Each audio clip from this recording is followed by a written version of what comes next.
Hello and welcome back to Operation Torch. After the last turn, the Allies and USSR Comintern surrendered, yielding to an Axis victory. The current victory point breakdown was Axis at 11, and likely to pick up Nanking, as well as this other point this upcoming turn on Japan's turn. This one might be difficult to hold. Russia potentially could block that the next turn. The U.S. was on the doorstep of scoring this point, but didn't have a path to this. And after the attack into Europe, lost the likelihood that this was going to happen, as well as reclaiming this was unrealistic. The Comintern was making a push for the European buffer zone, but was going to be difficult for them to feel good about scoring that with the amount of units that would be headed back that direction. They had given up on the tech supremacy, and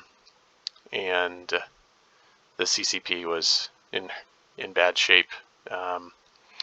So London was also at threat to fall next turn, if not the following turn, if the game went on that long.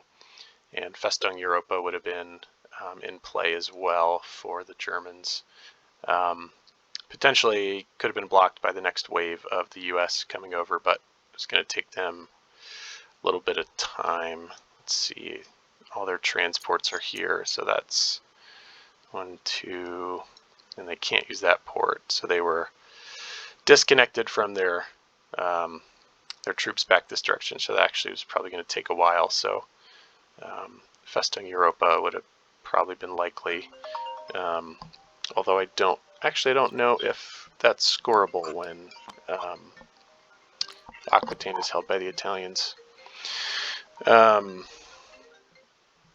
So yeah, 1 second here, sorry.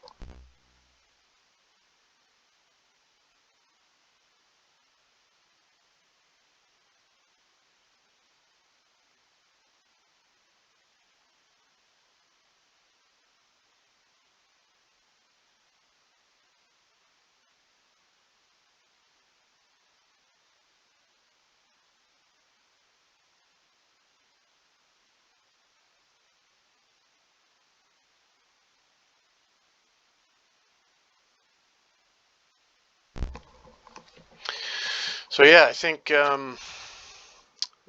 pressured the UK a little bit early on, but with them having their fleet here, kind of after that initial feign of strength early on, that really released Italy to really quickly take the Med, and was obviously focusing on just beefing up Gibraltar, making that difficult for the UK to take right away, with the hope that if the US made a push for it, would have had enough time to make that even difficult for them to take. And really, Italy just ran wild, and that allowed them to score a lot of points and not be at threat, and kind of send resources elsewhere.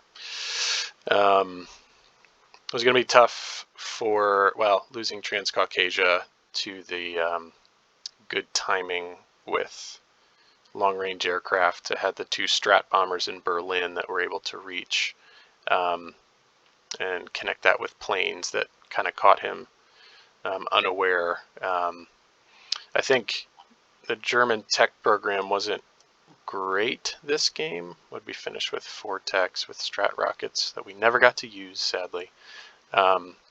It was fine, maybe an average game for German tech, but getting long-range aircraft pretty much immediately. I think I rolled 2 hits right away after the restriction was lifted. That was really huge. It gave a lot of options.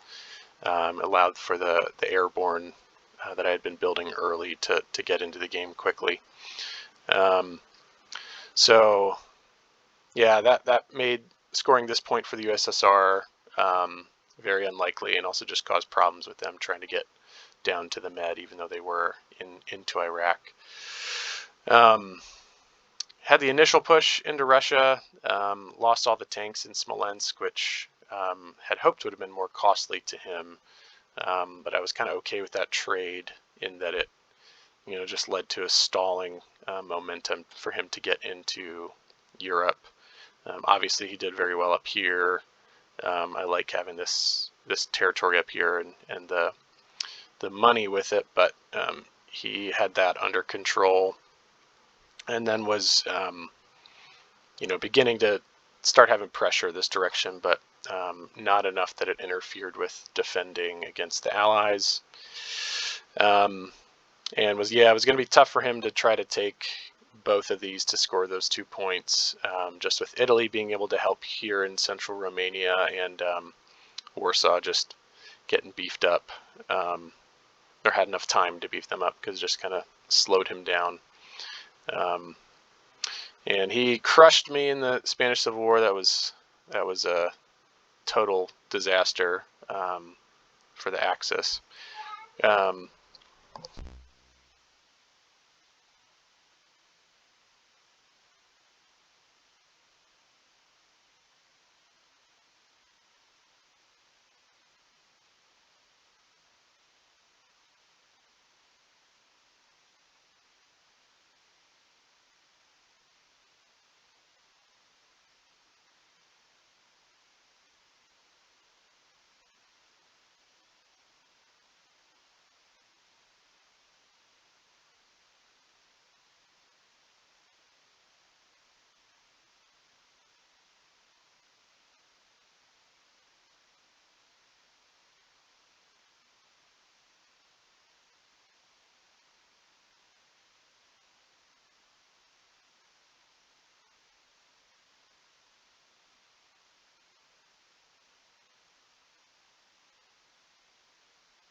Kids are interrupting the little recap video here that doesn't need to be long, but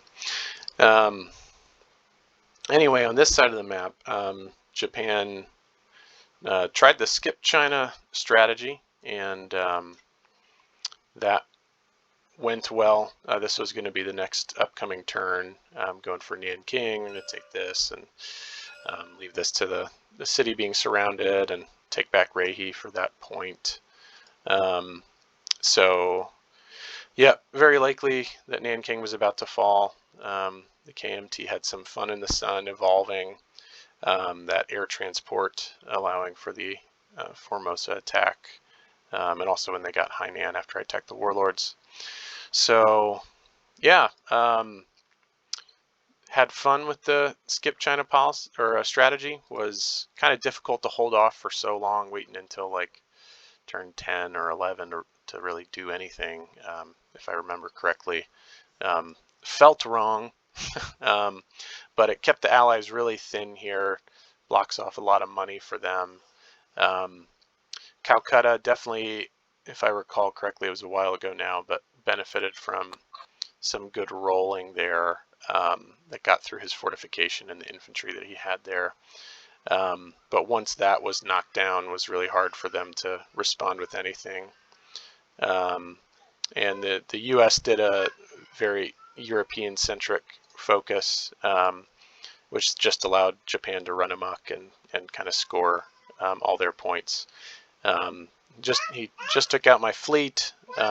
Probably would have done a build that direction, but the pressure coming from that direction was just going to take too long to materialize. So that was the game. I think we're going to re-rack. I think Nathan's going to take the Axis coming up. I think Somnus is going to take the USSR again. He's addicted to communism. So I'll give the Allies a shot and see if we can, slow down the Axis. All right, it was a fun game. Fun guys to play with, and looking forward to the next time. All right, see you guys.